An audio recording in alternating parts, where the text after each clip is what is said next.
Hello बच्चों, मैं doctor नवलदे Bharti.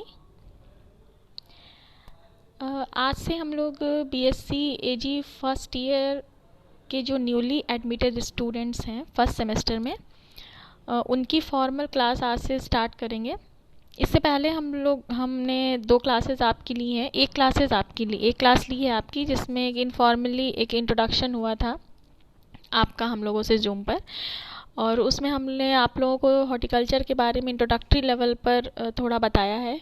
और इसके साथ साथ आप लोग जो है और भी क्लासेस हॉर्टिकल्चर की कर चुके हैं।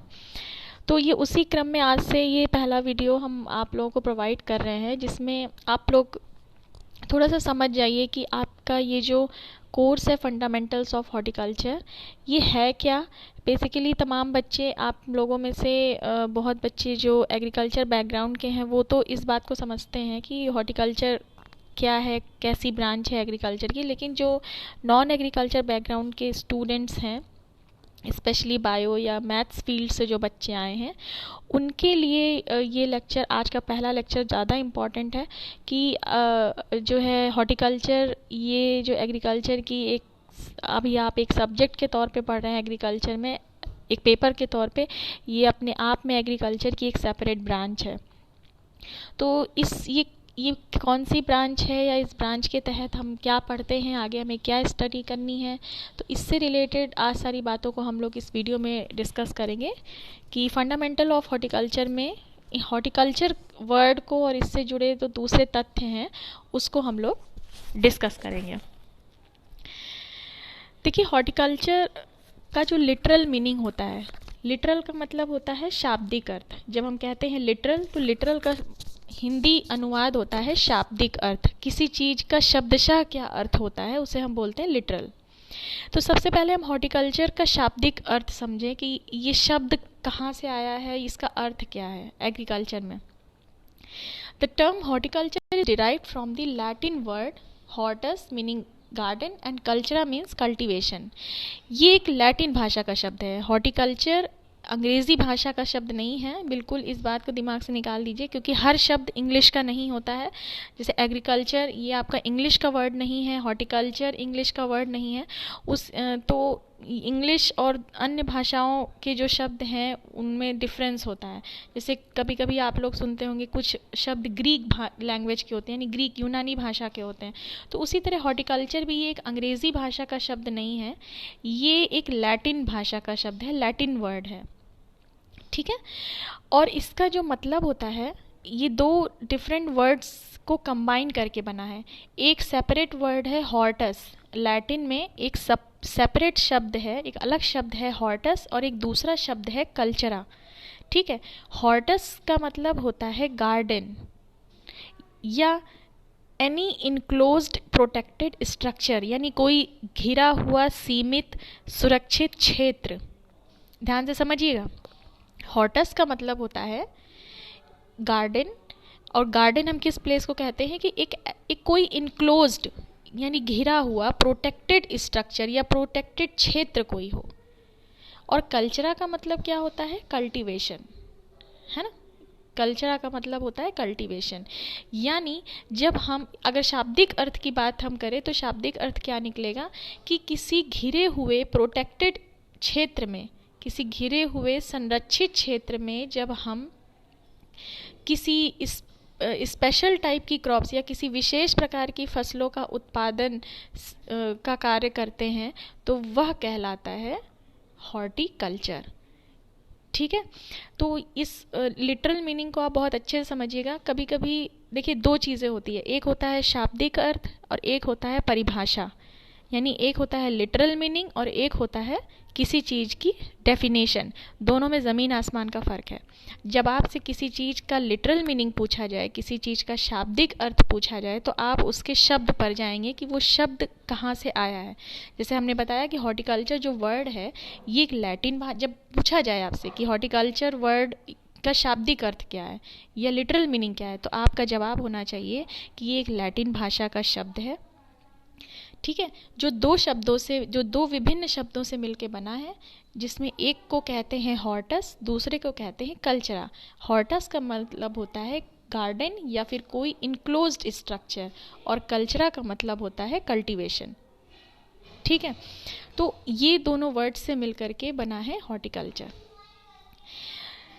इसे हम और इलेबोरेटिव वे में कहेंगे तो हम कहेंगे द इनक्लोज्ड प्लेसेस, यानी कोई ऐसा इनक्लोज्ड मतलब घिरा हुआ, द एनक्लोज्ड प्लेसेस कोई ऐसा घिरा हुआ क्षेत्र where use to grow fruit, vegetables, flowers and ornamental plants, यानी एक ऐसा प्रोटेक्टेड संरक्षित घिरा हुआ क्षेत्र जो कि इस्तेमाल में लाया जाता हो फल, सब्जी, पुष्प और तमाम दूसरे अलंकृत पौधों के कल्टीवेशन के लिए, या जहाँ पर फल, फूल या सब्जी या अलंकृत पौधों का उत्पादन होता हो, ऐसे प्लेस को हम कहते हैं गार्डन, है ना।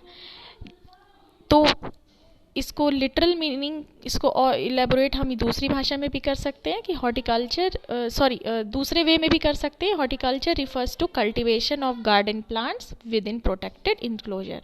तो इस वर्ड का, इसका शाब्दिक अर्थ लास्ट वाली लाइन में है। अगर कोई पूछे कि ये शाब्दिक अर्थ क्या है तो बताइए, लैटिन भाषा का वर्ड है, दो डिफरेंट शब्दों से मिलके बना है, हॉर्टस और कल्चरा, मतलब जिसका होता है गार्डन कल्टीवेशन। और अगर सेंटेंस में आप बताना चाहें तो आप कहिए कि horticulture refers to cultivation of garden plants, यानी गार्डन बागवानी फसलों की खेती। बागवानी फसलें कौन सी? फल, फूल, सब्जियां, अलंकृत, यानी कुछ विशेष प्रकार की, हर तरह की नहीं, हर फसल बागवानी फसल में नहीं आती, कुछ विशेष प्रकार की फसलें हैं जो बागवानी कहलाती हैं। उसे हम आगे देखेंगे कि किस फसलों को कहते हैं और क्यों कहते हैं। ठीक है, तो जो बागवानी फसलों का जो हम कल्टीवेशन करते हैं अगर किसी सीमित प्रोटेक्टेड स्ट्रक्चर में या एरिया में, तो वह कहलाता है हॉर्टिकल्चर। अब ये जो हम लोगों ने अभी डिस्कस किया है ये अभी लिटरल मीनिंग की बात हो रही है, ये अभी हॉर्टिकल्चर की डेफिनेशन नहीं है, ये हॉर्टिकल्चर की परिभाषा नहीं है, ये हॉर्टिकल्चर का शाब्दिक अर्थ है। ठीक है, अब चलिए हम लोग चलते हैं नेक्स्ट उस पर कि हॉर्टिकल्चर का डेफिनेशन क्या होगा, इसकी डेफिनेशन क्या होगी। अगर हम इसको अब कहें कि शाब्दिक अर्थ नहीं जानना, हमें इसको परिभाषित करिए कि ये जो ब्रांच है एग्रीकल्चर की, हॉर्टिकल्चर, ये इसको डिफाइन कैसे करेंगे, कैसे ये एग्रीकल्चर की अन्य ब्रांचेस से ये डिफरेंट है ना। क्योंकि कोई भी चीज़ की डेफिनेशन, किसी भी चीज़ की डेफिनेशन हम परिभाषा उसे ही मानते हैं जब उसमें, उसके परिभाषा में जो भी बातें लिखी हुई हैं वो उसको यूनिक बनाती है, उसको बाकियों से अलग बनाती है, तभी हम कहते हैं कि ये डेफिनेशन है। तो अब हॉर्टिकल्चर को अगर हम डिफ़ाइन करेंगे तो तो इसकी डेफिनेशन जो होगी वो इसको एग्रीकल्चर की जो दूसरी ब्रांचेज हैं उससे जो है ये इसको डिफ्रेंशिएट करेगी। तो इसकी परिभाषा है the science and technique of cultivation, production, processing and merchandising या फिर मार्केटिंग भी बोलते हैं, of fruits, vegetables, flowers, spices, plantations crop, medicinal and aromatic plants. देखिए छोटी सी डेफिनेशन है, सारी बातें हैं इसमें। ये कह रहा है कि हॉर्टिकल्चर एग्रीकल्चर की एक ऐसी ब्रांच है या एक ऐसी साइंस या टेक्निक है। ठीक है, कहीं कहीं पर आपको ये भी लिखा मिलेगा, this is the branch of agriculture which deals with the science and technique of, फिर ऐसे करके शुरू होता है। हम एक डायरेक्ट हम कह रहे हैं कि ये एग्रीकल्चर की वो ब्रांच है जिसमें फल, ध्यान से समझिएगा किन किन फसलों की बात कर रहे हैं, फल, सब्जी, फूल, मसाले, प्लांटेशन क्रॉप मतलब रोपड़ी फसलें, औषधि मेडिसिनल प्लांट्स एंड एरोमेटिक यानी सुगंधित जो पौधे होते हैं, इनकी कल्टीवेशन के बारे में, इनकी जो कल्टीवेशन है उसकी टेक्निक के बारे में पढ़ना या उसकी प्रोडक्शन टेक्नोलॉजी को पढ़ना, और प्रोसेसिंग से रिलेटेड या मार्केटिंग से, प्रोसेसिंग मतलब उसके पोस्ट हार्वेस्ट मैनेजमेंट और मार्केटिंग से जुड़ी चीज़ों को जिस ब्रांच में हम स्टडी करते हैं वह कहलाती है हॉर्टिकल्चर। फिर से समझिए, डेफिनेशन को अच्छे से समझिए क्योंकि ये आपको आना बहुत ज़रूरी है, आपकी ज़ुबान पे होना चाहिए कि हॉर्टिकल्चर को हम डिफ़ाइन कैसे करेंगे। हॉर्टिकल्चर एग्रीकल्चर की वह शाखा है जिसमें हम फल, फूल, सब्जी, मसाले, रोपड़ी फसलें और औषधि और सुगंधित फसलों के उत्पादन, ठीक है, उस मतलब उसकी खेती, उसका उत्पादन और उसका पोस्ट हार्वेस्ट मैनेजमेंट, मतलब कि फसल कटाई के बाद इस किस तरह से फसलों को मैनेज किया जाता है, तो वो पोस्ट हार्वेस्ट मैनेजमेंट या प्रोसेसिंग, और मर्चेंडाइजिंग यानी इन फसलों की मार्केटिंग से संबंधित जो भी टेक्निक है या इसके पीछे जो भी विज्ञान है, उसकी स्टडी जिस ब्रांच में हम करते हैं वह कहलाता है हॉर्टिकल्चर। ठीक है, तो इसमें बिल्कुल कंफ्यूज होने की ज़रूरत नहीं है कि हॉर्टिकल्चर की डेफिनेशन क्या है। बहुत सिंपल डेफिनेशन है, the cultivation science and technique of cultivation, production, processing, merchandising या marketing of fruit, flower, vegetables, plantation, medicinal and aromatic plants, यानी इन विशेष प्रकार की फसलों की उत्पादन से संबंधित जो भी अध्ययन हम करते हैं, उत्पादन मार्केटिंग से संबंधित जो भी अध्ययन करते हैं वो हॉर्टिकल्चर कहलाता है। ठीक है, अब देखिए यहीं पर एक सवाल अपने आप में खड़ा होता है कि हम सिर्फ इन्हीं फसलों के बारे में हम हॉर्टिकल्चर में क्यों पढ़ते हैं, मतलब कुछ इस विशेष, जब हम बात करते हैं विशेष प्रकार की फसल, तो हम विशेष प्रकार की फसलों को ही हॉर्टिकल्चर में क्यों पढ़ते हैं, जैसे कि फ्रूट है, वेजिटेबल है, फ्लावर है, स्पाइसेस है, प्लांटेशन, मेडिसिनल और एरोमेटिक। यानी देखिए कुछ विशेष प्रकार की फसलों को हम एक सेपरेट एग्रीकल्चर की ब्रांच में पढ़ रहे हैं, जबकि आप लोग एग्रोनॉमी में आप लोग पढ़ रहे हो, इस समय आप लोग जान रहे होगे कि एग्रोनॉमी में भी हम लोग जो है फसल उत्पादन, क्रॉप प्रोडक्शन के बारे में पढ़ते हैं, फसल उत्पादन के बारे में। लेकिन एग्रोनॉमी में हम लोग जिन क्रॉप प्रोडक्शन के बारे में पढ़ते हैं वो भी खाद्यान्न फसलें हैं, और हॉर्टिकल्चर में भी हम लोग जिन फसलोत्पादन, एक तरह की क्रॉप प्रोडक्शन इसमें भी पढ़ते हैं, पर वो दूसरे प्रकार की फसल है। यहीं पर सवाल खड़ा होता है कि एग्रीकल्चर में ही दो सेपरेट ब्रांच बनाने की क्या ज़रूरत थी। खाद्यान्न फसलें एग्रोनॉमी में जो आप पढ़ते हैं वो भी खाद्यान्न फसलें हैं, हॉर्टिकल्चर में आप जो पढ़ रहे हैं वो भी खाद्यान्न फसलें होंगी, पर दोनों को सेपरेट ब्रांच में क्यों हम स्टडी करते हैं, ये अपने आप में एक पहला सवाल ये खड़ा होता है कि क्या ज़रूरत पड़ गई कि हॉर्टिकल्चर एक सेपरेट ब्रांच बनाने की। हम फ्रूट, फ्लावर, वेजिटेबल को वैसे ही क्यों नहीं पढ़ सकते थे जैसे कि दूसरी एग्रोनॉमिक क्रॉप को हम पढ़ रहे हैं, जैसे कि जिसमें कि हम लोग गेहूँ, धान, दलहनी फसल या ऑयल सीड क्रॉप के बारे में हम पढ़ रहे हैं, तो उसी में हम इसे भी क्यों नहीं पढ़ते हैं। ठीक है, तो उसके कुछ कारण हैं जिसको अब हम लोग डिस्कस करने जा रहे हैं, इसको बहुत ध्यान से समझिएगा। ठीक है, ये बहुत ही इम्पॉर्टेंट पार्ट है हॉर्टिकल्चर का कि वो कौन सी बातें हैं जो हॉर्टिकल्चर को या हॉर्टिकल्चर से संबंधित जो भी फसलें हैं जिनको हम स्टडी कर रहे हैं वो अन्य फसलों से किन मायनों में अलग हैं, और वो क्या कारण है कि हम इन फसलों को सेपरेट ब्रांच ऑफ एग्रीकल्चर यानी एग्रीकल्चर की एक अलग ब्रांच में पढ़ते हैं जिसको कि हॉर्टिकल्चर बोलते हैं। तो इसके लिए हम लोगों को उन पॉइंट्स को डिस्कस करना है। तो अब चलिए इसको बहुत सावधानी पूर्वक ध्यान से आप लोग समझिएगा कि वो कौन सी चीज़ें हैं हॉर्टिकल्चर की जो उसको विशेष बनाती हैं। देखिए हॉर्टिकल्चर ब्रांच में जिन फसलों को रखा गया है ये उनके कारण दिए हुए हैं। ये जो पॉइंट्स में आपको चीज़ें लिखी हुई है ये वो कारण है जिस वजह से इन फसलों को हम दूसरी खाद्यान्न फसलों के साथ या एग्रोनॉमिक क्रॉप के साथ नहीं पढ़ते हैं। सबसे पहला कारण है हाईली पेरिशेबल नेचर। देखिए highly perishable nature, highly perishable nature का मतलब, हाईली पेरिशेबल नेचर का मतलब जब हम बात करते हैं तो यहाँ मतलब ये होता है कि जो हॉर्टिकल्चरल क्रॉप्स हैं, फल, फूल, सब्जी, मसाले और रोपणी फसलें, ये पेरिशेबल नेचर की होती हैं बहुत ज़्यादा। पेरिशेबल मतलब, पेरिशेबल मीन्स कि जो वो फसलें जिनकी शेल्फ लाइफ बहुत ज़्यादा नहीं होती, जिनको हम लंबे समय तक स्टोर नहीं कर सकते, जो है ना, जो कि बहुत जल्दी ईज़िली जो है डिटोरिएट हो जाती हैं। डिटोरिएट हो जाने का मतलब अगर हम हिंदी में बात करें कि मतलब उनकी क्वालिटेटिव डिग्रेडेशन होता जाता है, मीन्स उसकी क्वालिटी डाउन होती जाती है। हाईली पेरिशेबल का मतलब होता है फिर से समझिए, हाईली पेरिशेबल का मतलब होता है कि वह फसलें जिनको आप लंबे समय तक स्टोर नहीं कर सकते। वो उसके तमाम अलग कारण है कि क्यों नहीं कर सकते। इनको लंबे समय तक आप स्टोर नहीं कर सकते, ठीक है। इनकी शेल्फ लाइफ बहुत कम होती है, मीन्स है ना, जब हम किसी चीज़ को हम लंबे समय तक स्टोर नहीं कर सकते तो इसका मतलब होता है कि उसकी शेल्फ लाइफ बहुत कम होती है। और ये शेल्फ लाइफ जो कम होती है, इसलिए इन क्रॉप्स का जो मैनेजमेंट है वो थोड़ा सा टिपिकल हो जाता है, ठीक है। पेरिशेबल क्यों होती हैं? हॉर्टिकल्चरल क्रॉप पेरिशेबल क्यों होती हैं? हॉर्टिकल्चर क्रॉप के पेरिशेबल होने का सबसे बड़ा रीज़न है कि इनमें मॉइस्चर कंटेंट ज़्यादा होता है as compare to agronomic crop, या as compare to cereal, pulses या दूसरी जो ऑयल सीड क्रॉप है, ठीक है। भाई कोई चीज़ जल्दी अगर सड़ रही है या गल रही है तो उसका कारण ये है कि उसमें वाटर का कंटेंट ज़्यादा है, मीन्स उसमें कोई चीज़ ऐसा है जो लंबे समय तक नहीं टिक सकता। और फल फूल सब्जियों में पानी की मात्रा ज़्यादा होने की वजह से इनमें पैथोजन का अटैक बहुत जल्दी होता है।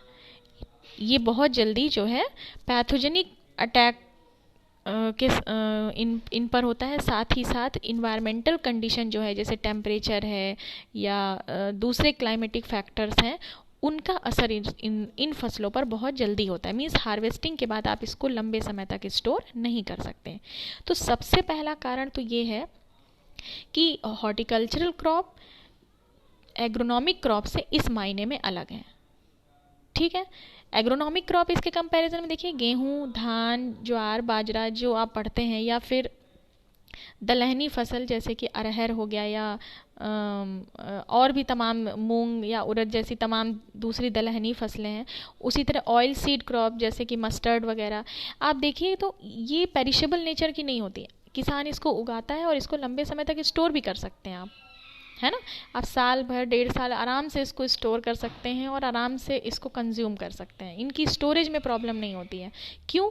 क्योंकि इनमें वाटर का कंटेंट कम होता है, इनमें पानी की मात्रा कम होती है। जब जिस भी फसल में या जिस भी उत्पादन में पानी की मात्रा कम होगी उसको आप लंबे समय तक स्टोर कर सकते हैं।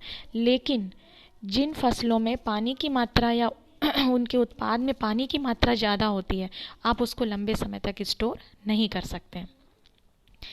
फॉर एग्ज़ाम्पल जैसे हरी सब्जियां ले लीजिए, पत्तेदार सब्जियां, आप उसको ज़्यादा दिन नहीं रख सकते। अगर आपके पास रेफ्रिजरेटेड कंडीशन है, फ्रिज वगैरह है, तो आप उसको कुछ समय तक स्टोर कर सकते हैं। वरना ओपन या रूम टेम्परेचर में आप उसको मैक्सिमम 1 दिन से ज़्यादा आप स्टोर नहीं कर सकते। उसी तरह फल होता है, उसी तरह दूसरी मसाले या दूसरी रोपड़ी फसलें हैं। दूसरा कारण है हॉर्टिकल्चर को, जो कि हॉर्टिकल्चर क्रॉप बाकी अन्य फसलों से अलग है। उसका दूसरा कारण है इंटेंसिव कल्टीवेशन। इंटेंसिव कल्टीवेशन का मतलब होता है गहन कृषि, ठीक है। आप लोगों ने ये वर्ड सुना होगा, गहन कृषि। देखिए एग्रोनॉमिक क्रॉप है जो, जैसे कि गेहूं, धान, ज्वार, बाजरा, जिनकी अभी मैं बात कर रही हूँ, ये एक्सटेंसिव कल्टीवेशन प्रैक्टिसेस इनमें अडॉप्ट होती है। इंटेंसिव और एक्सटेंसिव का अर्थ जान लीजिए। इंटेंसिव का मतलब होता है गहन कृषि, यानी जिसमें इनपुट ज़्यादा लगे। एक ऐसी कृषि पद्धति जिसमें इनपुट ज़्यादा लगे। और इनपुट किस टर्म में? इनपुट किस टर्म में? लेबर, टाइम और मनी, इन 3 चीज़ों के संदर्भ में ठीक है, समझिएगा बात को। इनपुट, किस चीज़ का इनपुट जो है वो, ठीक है। तो इंटेंसिव कल्टीवेशन मतलब कि in terms of money, time और लेबर, यानी गहन कृषि, यानी इसमें लेबर इनपुट बहुत ज़्यादा लगता है। यानी जब आप हॉर्टिकल्चरल क्रॉप्स के कल्टीवेशन से जुड़ते हैं, जैसे कि फल फूल या सब्जी, तो इसमें आपको लेबर ज़्यादा चाहिए होगी, यानी वर्क फोर्स आपके पास ज़्यादा होने चाहिए, एम्प्लॉयड आपके पास ज़्यादा होने चाहिए, ठीक है। क्योंकि इन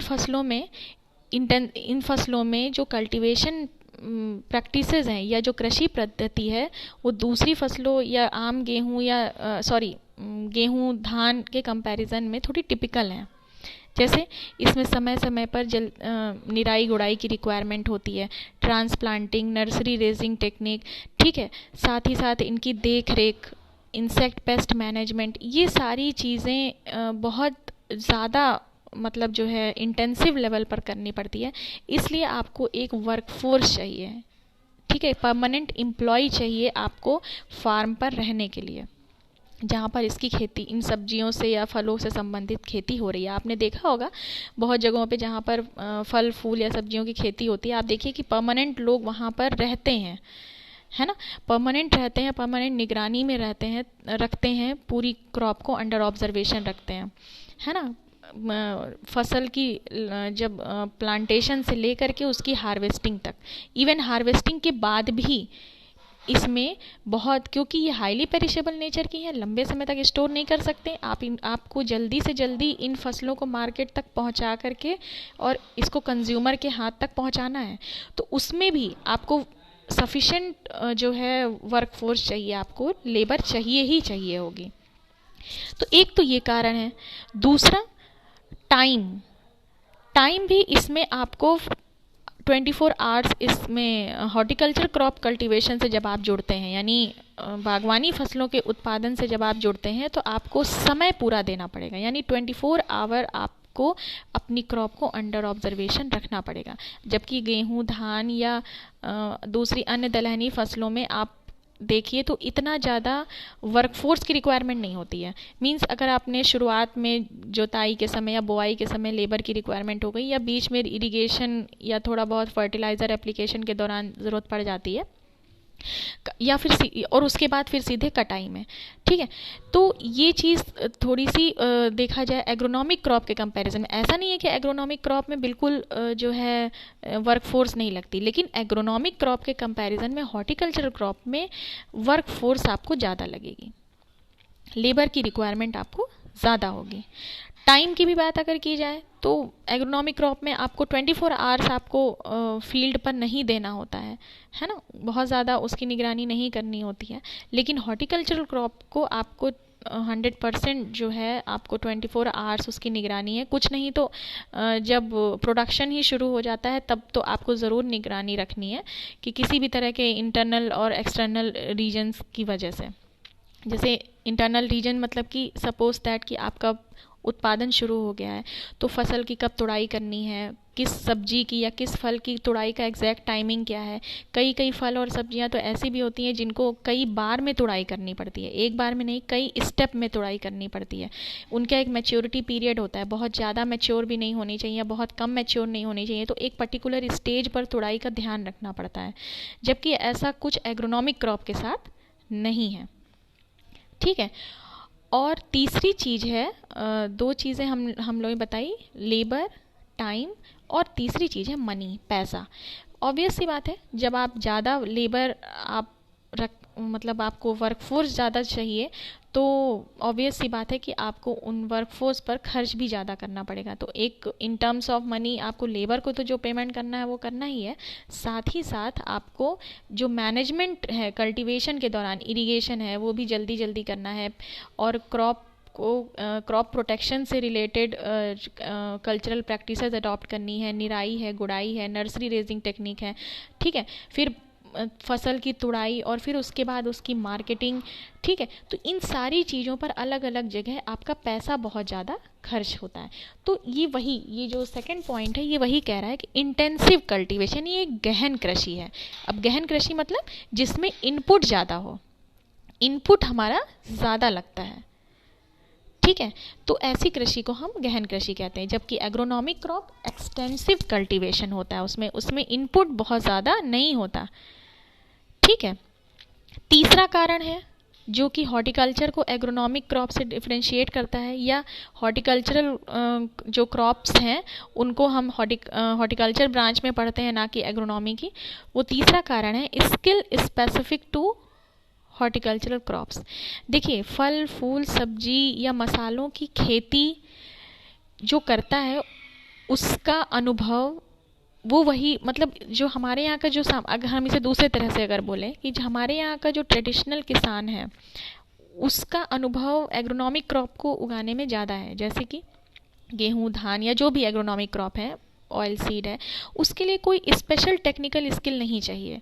उसमें कोई ऐसी अलग से कोई कुशलता नहीं चाहिए इन फसलों को उगाने के लिए, क्योंकि ये सब जनरली सीड से प्रोपोगेट होती हैं। आप बीज ट्रैक्टर से जुताई करवाइए, बीज बोआइए और सिंपल आपकी फसल जो है जर्मिनेट कर जाती है, और इरिगेशन और फर्टिलाइज़र मैनेजमेंट के थ्रू आप प्लांट प्रोटेक्शन अडॉप्ट करते हुए सिंपल आप हार्वेस्टिंग स्टेज तक आपकी फसल पहुंच जाती है।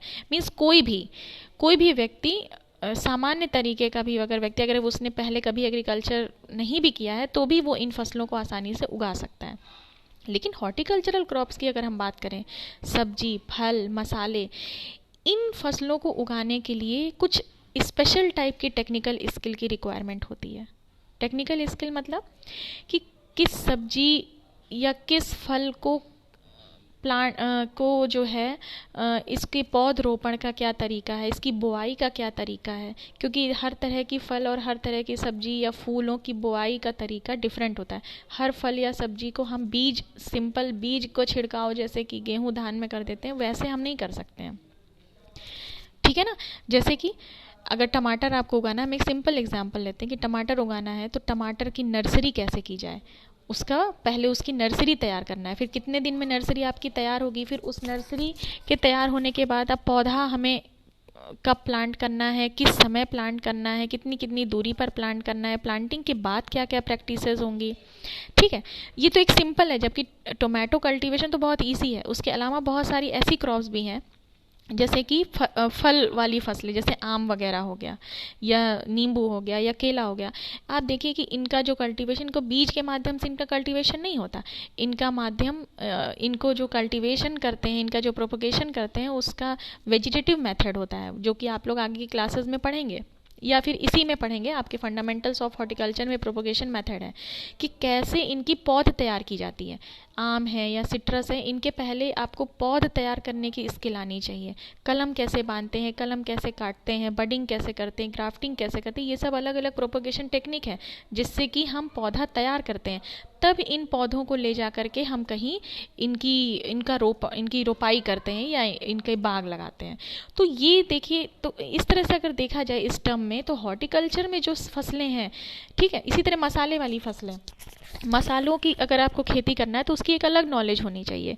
कौन सा मसाला किस तरह से बुआई की जाती है, या जैसे आप हल्दी या अदरक, कुछ मसालों के बारे में जानते होंगे, पर तमाम तरह के मसाले हैं, उनकी कल्टीवेशन प्रैक्टिस डिफरेंट है। उनको एक पर्टिकुलर टाइप की शेड चाहिए, छाया चाहिए, एक प्रॉपर ह्यूमिडिटी कंडीशन होनी चाहिए, वार्म टेम्परेचर होना चाहिए। टेम्परेचर क्लाइमेटिक रिक्वायरमेंट बहुत डिफरेंट होती है क्रॉप टू क्रॉप। जैसे कुछ मसाले हैं जो दक्षिण भारतीय क्लाइमेट में ग्रो होते हैं, कुछ मसाले हैं जो राजस्थान जैसे क्लाइमेट में ग्रो होते हैं। तो ये सब चीज़ें अलग से आपको इसकी जानकारी होनी चाहिए। तो ये वही कह रहा है कि skill specific to horticultural crops, यानी हॉर्टिकल्चरल क्रॉप जो है वो विशेष प्रकार की कुशलता की मांग करती हैं। यानी वही किसान हॉर्टिकल्चर क्रॉप्स से जुड़े उत्पादन से जुड़ सकता है जिसके पास इन फसलों को उगाने का अनुभव हो, फसल की बुआई से लेके कटाई तक, जो कि एग्रोनॉमिक क्रॉप में आपको देखा जाए तो इतनी स्किल की ज़रूरत नहीं पड़ती है। तो ये तीसरा कारण हो गया जिस वजह से कि कुछ विशेष प्रकार की फसलों को हम हॉर्टिकल्चर में पढ़ते हैं। चौथा कारण क्या है? Rich source of vitamins, minerals and alkaloids. ये भी बहुत इंपॉर्टेंट पॉइंट है। ये कह रहा है कि जो हॉर्टिकल्चरल क्रॉप्स हैं, न्यूट्रिशनल पॉइंट ऑफ व्यू से अगर देखा जाए तो हॉर्टिकल्चरल क्रॉप्स और एग्रोनॉमिक क्रॉप में बहुत अंतर है। जो एग्रोनॉमिक क्रॉप्स हैं वो आपको मैक्रो न्यूट्रिएंट प्रोवाइड करती हैं। देखिए, आप लोगों ने पढ़ा होगा अपने इंटर की क्लासेस में, दो तरह के न्यूट्रिएंट्स होते हैं, मैक्रो और माइक्रो न्यूट्रिएंट्स। ठीक है, मैक्रो न्यूट्रिएंट्स वो न्यूट्रिएंट्स होते हैं जो लार्ज क्वांटिटी में चाहिए, और लार्ज क्वांटिटी में हमें कौन से न्यूट्रिएंट चाहिए? जैसे कार्बोहाइड्रेट है, फैट है या प्रोटीन है। कार्बोहाइड्रेट, फैट और प्रोटीन। कार्बोहाइड्रेट हमें ज़्यादा इसलिए चाहिए क्योंकि वो हमारे लिए एनर्जी प्रोडक्शन का काम करता है, हमारी बॉडी में हमें एनर्जी मिलती है। प्रोटीन हमें ज़्यादा मात्रा में चाहिए क्योंकि उससे हमारा बॉडी का जो स्ट्रक्चर है, स्ट्रक्चरल फॉर्मेशन है, जो संरचना है शरीर की, वो प्रोटीन से होती है। तीसरी चीज़ है फैट। फैट भी जो है ये भी एक मैक्रो न्यूट्रिएंट की कैटेगरी में आता है। ये भी एनर्जी के तौर पे एनर्जी गिविंग भी है और स्ट्रक्चरल फॉर्मेशन भी करता है। तो इस तरह से देखा जाए तो जो मैक्रो न्यूट्रिएंट हैं वो हमें कुछ विशेष प्रकार की फसलों से मिलते हैं, और जो माइक्रो न्यूट्रिएंट हैं वो हमें दूसरी फसलों से मिलते हैं। माइक्रो न्यूट्रिएंट का मतलब जैसे कि विटामिन्स, मिनरल्स, एल्कलॉइड्स या तमाम तरह के मेडिसिनल कंपाउंड्स, ठीक है, फाइटोसिटिकल कंपाउंड्स, ठीक है। तो ये सारी चीज़ें जो हमें मिलती हैं वो हमें कुछ विशेष प्रकार की फसलों से मिलती हैं, और वो विशेष प्रकार की फसलें हैं हॉर्टिकल्चरल क्रॉप, ठीक है। तो न्यूट्रिएंट पॉइंट ऑफ व्यू से भी ये दोनों अलग हैं। Horticultural crop micro nutrient mainly provide करती हैं, और agronomic crop mainly macro nutrient provide करती हैं। इस बात को बहुत ध्यान से आप लोग समझिएगा। तो माइक्रो न्यूट्रिएंट प्रोवाइड करने की वजह से हॉर्टिकल्चरल क्रॉप को हम लोग बोलते हैं, ये एक तरह से हमें प्रोटेक्टिव न्यूट्रिएंट प्रोवाइड करते हैं, या हमें न्यूट्रिशनल सिक्योरिटी प्रोवाइड करते हैं। और एग्रोनॉमिक क्रॉप की अगर बात की जाए तो वो हमें फूड सिक्योरिटी प्रोवाइड करते हैं। ये वर्ड आप लोगों ने सुना होगा, बहुत बार करंट अफेयर्स में भी आता है, फूड सिक्योरिटी, खाद्य सुरक्षा। खाद्य सुरक्षा का मतलब होता है कि हम किसी भी तरह से हमारी जो भोजन की जो ज़रूरत है वो पूरी हो रही है। भोजन में क्या है ये मैटर नहीं करता, ठीक है, मैक्रो न्यूट्रिएंट है या जो भी चीज़ है। जब हम फूड सिक्योरिटी की बात करते हैं तो मेजरली मैक्रो न्यूट्रिएंट ही उसमें होता है, कि मतलब हम भरपूर मात्रा में कार्बोहाइड्रेट भी ले रहे हैं, फैट भी ले रहे हैं, और प्रोटीन्स भी ले रहे हैं। जो कि कार्बोहाइड्रेट हमें मिलता है सीरियल क्रॉप से, प्रोटीन्स हमें मिलती हैं दलहनी फसलों से, और फैट की रिक्वायरमेंट जो होती है वो हमारी ऑयल सीड क्रॉप की वजह से होती है, ठीक है ना। तो ये चीज़ अगर पॉइंट ऑफ व्यू से देखा जाए तो जो एग्रोनॉमिक क्रॉप है ये हमें फूड सिक्योरिटी प्रोवाइड करती हैं, लेकिन फूड सिक्योरिटी ही बॉडी के लिए सफिशिएंट नहीं है। हमारी जो शरीर के लिए सिर्फ इन्हीं मैक्रो न्यूट्रिएंट्स की सिर्फ रिक्वायरमेंट नहीं होती है। ये तो न्यूट्रिएंट्स वो हैं जो हमारी बॉडी का स्ट्रक्चरल फॉर्मेशन करते हैं या हमें ऊर्जा देते हैं, लेकिन इसके अलावा भी तमाम ऐसे न्यूट्रिएंट हैं जो हमारी बॉडी की फिजियोलॉजिकल एक्टिविटी को या बॉडी की इम्यून सिस्टम को बूस्ट करते हैं। ध्यान से समझिएगा, तमाम ऐसे न्यूट्रिएंट और भी हैं जो कि कम क्वांटिटी में रिक्वायरमेंट होती है, किस लिए? ताकि बॉडी की फिजियोलॉजिकल एक्टिविटी जैसे रेस्पिरेशन है, डाइजेशन है, सर्कुलेटरी सिस्टम है, या एक्सक्रेटरी सिस्टम है, या ब्रेन की फंक्शनिंग है, इन सारे फंक्शंस को सुचारू रूप से ये सिस्टम हमारी बॉडी में चलते रहें, इसलिए कुछ दूसरे प्रकार के माइक्रो न्यूट्रिएंट्स की भी रिक्वायरमेंट होती है, ठीक है, जिनको कि हम बोलते हैं प्रोटेक्टिव न्यूट्रिएंट्स, जो कि हमारी बॉडी में फिजियोलॉजिकल एक्टिविटीज़ को जो है रेगुलेट करते हैं और हमारे इम्यून सिस्टम को बूस्ट करते हैं। तो ये फिजियोलॉजिकल एक्टिविटी और इम्यून सिस्टम को बूस्ट करने की वजह से हम बोलते हैं इन न्यूट्रिएंट्स को प्रोटेक्टिव न्यूट्रिएंट्स। क्यों? क्योंकि ये हमें सुरक्षा प्रदान करते हैं, हमें प्रोटेक्शन प्रोवाइड करते हैं, विटामिन, मिनरल्स या एल्कलॉइड्स। और ये किस में पाया जाता है? ये पाया जाता है हॉर्टिकल्चरल क्रॉप में। और एग्रोनॉमिक क्रॉप हमें स्ट्रक्चरल न्यूट्रिएंट प्रोवाइड करते हैं, संरचनात्मक पोषक तत्व प्रदान करते हैं, सुरक्षात्मक नहीं। तो इस पॉइंट ऑफ व्यू से भी हॉर्टिकल्चरल क्रॉप एग्रोनॉमिक क्रॉप से अलग है, ठीक है। पांचवा जो कारण है जो कि हॉर्टिकल्चर को अलग बनाता है एग्रोनॉमिक क्रॉप से, वो है एस्थेटिक ग्रेटिफिकेशन। एस्थेटिक मतलब सौंदर्य से संबंधित, यानी हॉर्टिकल्चर में हम सिर्फ खाद्यान्न फसलों का अध्ययन नहीं करते हैं। अगर आपने पिछली डेफिनेशन पे जाएं तो देखिए लिखा हुआ है the science and technique of cultivation, production, processing, marketing of fruit, vegetables and flowers. देखिए यहाँ फ्लावर्स की भी बात हो रही है। Fruit, vegetable, spice, plantation, medicinal, aromatic, ये सब तो एडिबल प्रोडक्ट हैं, लेकिन फ्लावर, फूल की भी हम यहाँ बात कर रहे हैं। फूल खाद्यान्न फसलों में नहीं आता। फूलों का इस्तेमाल ज़्यादातर किस लिए हम करते हैं? फूलों का इस्तेमाल हम ज़्यादातर सौंदर्यीकरण के लिए करते हैं, है ना, या किसी भी तरह के सौंदर्यीकरण के लिए करते हैं, जो है एस्थेटिक पर्पस से करते हैं, या रिलीजियस पर्पस से भी करते हैं, पूजा वगैरह में फूलों का ज़्यादातर इस्तेमाल होता है, या किसी जगह को सुंदर बनाना हो तो तमाम तरह के हम जो है आकर्षक पौधों को लगाते हैं, है ना। वो आप लोग आगे भी पढ़ेंगे डिटेल में कि किस तरह के पौधे हैं जो अलंकृत पौधों की कैटेगरी में आते हैं, जिनको हम सिर्फ अपने इन्वायरमेंट को या अपने आसपास के क्षेत्र को सुंदर बनाने के लिए हम प्लांट करते हैं। उन फसलों का भी अध्ययन या उन क्रॉप्स का भी या उन प्लांट्स का भी अध्ययन हम इसी हॉर्टिकल्चर की ही ब्रांच में करते हैं। इसलिए जो है हॉर्टिकल्चर इतने, ये जो 5 पॉइंट्स दिए हुए हैं, हाईली पेरिशेबल नेचर, मतलब कि शेल्फ लाइफ बहुत कम होती है फल फूल और सब्जियों की या हॉर्टिकल्चर क्रॉप्स की, इनका कल्टीवेशन इंटेंसिव होता है, यानी कृषि बहुत गहन है, इस स्किल चाहिए, और न्यूट्रिएंट पॉइंट ऑफ व्यू से ये प्रोटेक्टिव न्यूट्रिएंट्स प्रोवाइड करते हैं, और एस्थेटिक ग्रेटिफिकेशन, यानी ये सौंदर्यात्मक पहलू पर भी जो है एक तरह से हमारा जो सराउंडिंग है उसके सौंदर्यात्मक पहलू का भी हम अध्ययन करते हैं, वो इसी ब्रांच के तहत। तो ये जो 5 चीज़ें हैं, यही 5 चीज़ें हैं जो कि कुछ विशेष प्रकार की फसलों को हम हॉर्टिकल्चर की ब्रांच में पढ़ते हैं, ठीक है।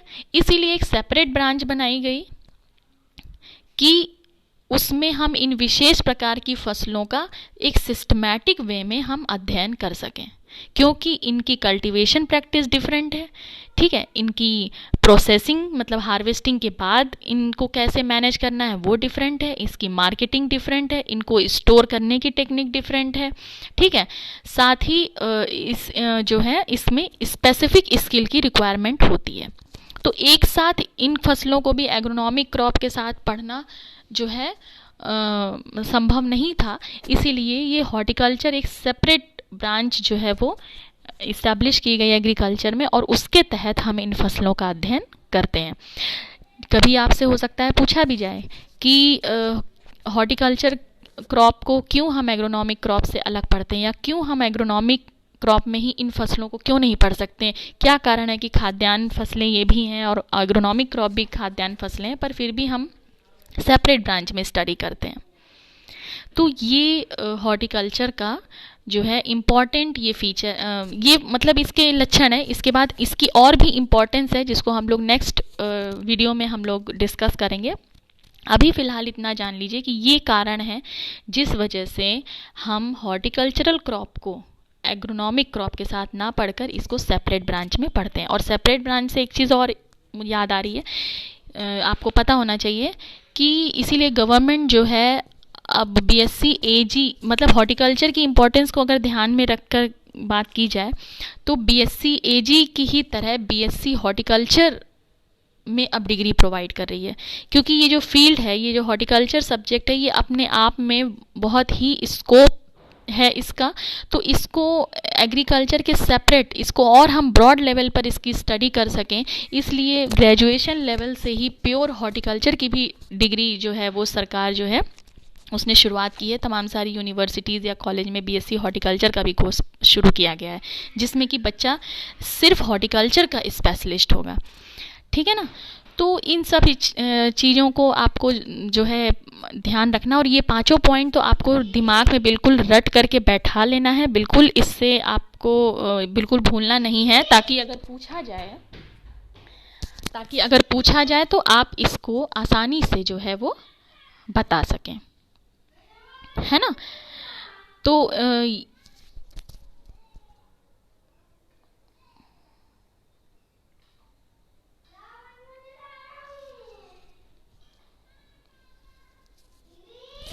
आज के वीडियो में हम इतना ही डिस्कस करेंगे। इसके बाद नेक्स्ट वीडियो में हम जो है बाकी चीज़ों को हम डिटेल में डिस्कस करेंगे, ठीक है। नेक्स्ट वीडियो में हम लोग next lecture importance of horticulture को डिस्कस करेंगे। Thank you.